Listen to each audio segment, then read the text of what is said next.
যথা সৰ্বস্ব নহয়।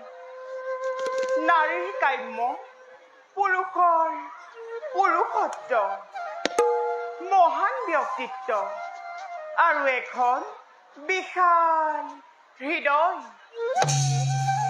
সকলো পাইছো মই স্বামীৰ কাষত।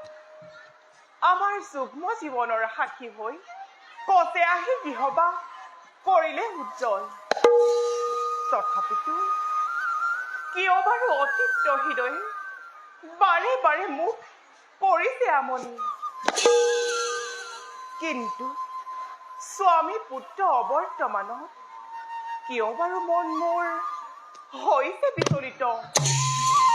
সোণৰ সংসাৰ, সোণৰ সপোন নিমিষতে উৰুৱাই দিব খোজে নিয়তিৰ নিষ্ঠুৰ ধুমুহাই।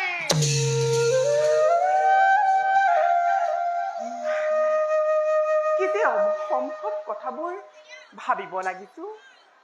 যাওঁ সৌততিনীৰ নিৰ্মল জলত স্নান কৰি দেহামন শীতলাই মনৰ কলুষ ভাৱ দিওঁ উটুৱাই।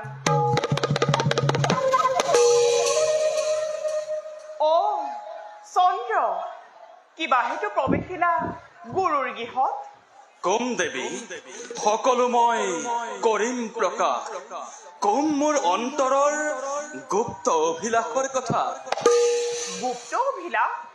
কি তোমাৰ গুপ্ত অভিলাষ? দেৱী, এই সৃষ্টিত যত আছে সুন্দৰী ৰমণী, সকলো সৌন্দৰ্যৰ আকৰ তুমি। তোমাৰ দেহতে আছে সৌন্দৰ্যৰ সকলো গৰিমা। তুমি কি ক'ব বিচাৰিছা চন্দ্ৰ? তুমি কি এতিয়াও বুজা নাই? বুজা নাই চন্দ্ৰ। দেৱী, তোমাৰ ৰূপৰ কিৰণে দশদিশ উজ্জ্বলাই মোৰ হৃদয়ত যে প্ৰেমৰ ঝংকাৰ তুলিছে, তাক তুমি অনুভৱ কৰিব পৰা নাই? তোমাৰ অভিপ্ৰায়? মোৰ অভিপ্ৰায় দেৱী, তোমাৰ প্ৰেম আলিংগন লাভ কৰাটোৱে মোৰ অভিপ্ৰায়। সুন্দৰ জীৱন হওক ধন্য। চন্দ্ৰ, নাজাননে তই সতী সাধৱী বিবাহিত গুৰু পত্নী মই।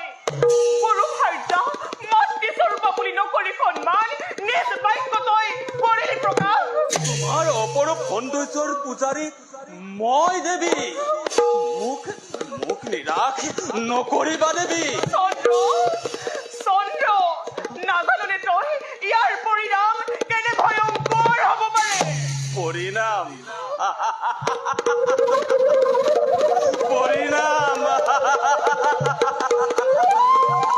দেৱী, পৰিণামলৈ ভয় কৰি এই চন্দ্ৰই তোমাৰ কাষ চপা নাই দেৱী।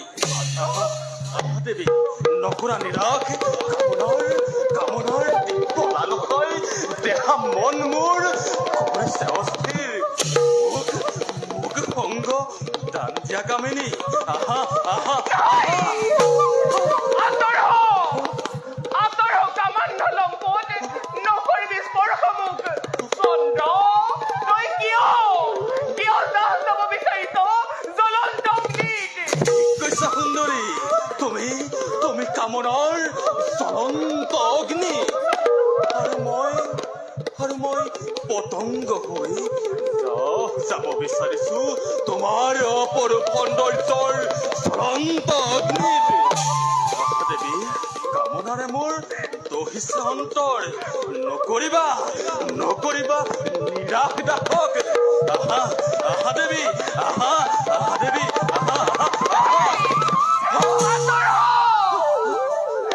আঁতৰ হ কামান্ধ দেৱতা, নকৰিবি স্পৰ্শ মোক। কৰিছো কাকুতি কোন কলতা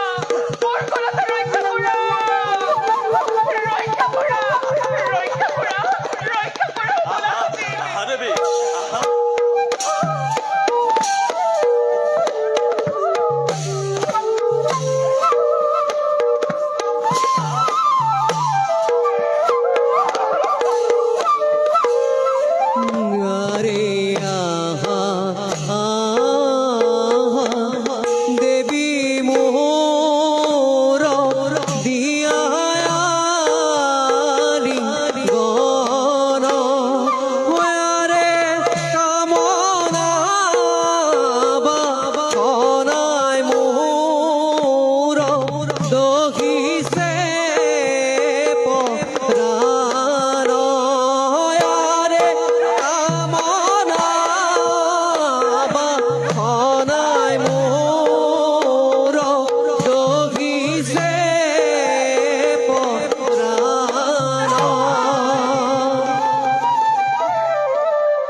দেৱতাৰ দুৰ্দশা কথা তুমি নালাগে ভাবিব। কোৱা দেৱী, কৰিবানে তুমি মোক স্বামী ৰূপে গ্ৰহণ?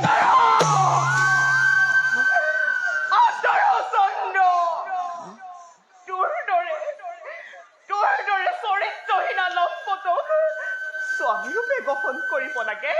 মতি ভ্ৰমলি চন্দ্ৰ,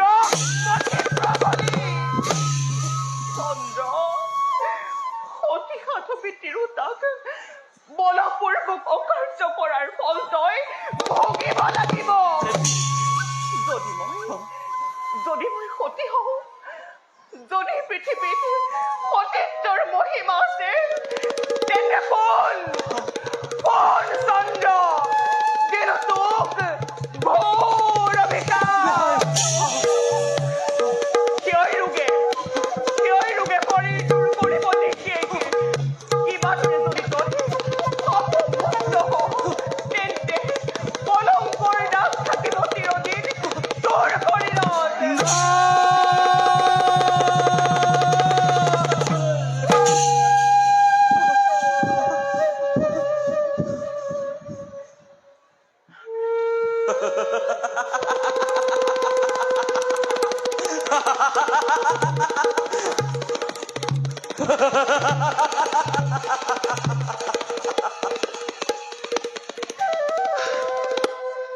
এনে এক পৰিণামৰ কথা ভাবিছিলো মই বহু পূৰ্বতে, কিন্তু কি কৰিবা দেৱী, তোমাৰ দৈহিক সৌন্দৰ্যই সকলোবোৰ বাহৰালে মোক। ন্যায় অন্যায় পাপ পুণ্য সকলোটি বিসৰ্জন দি একমাত্ৰ তোমাক পোৱাৰ কামনাই উন্মাদ কৰিলে চন্দ্ৰক।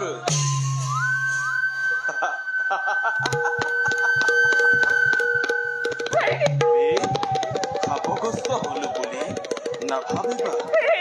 নাভাবিবা তোমাক বেচিব বুলিয়ে অনুসৰি আগতে আহা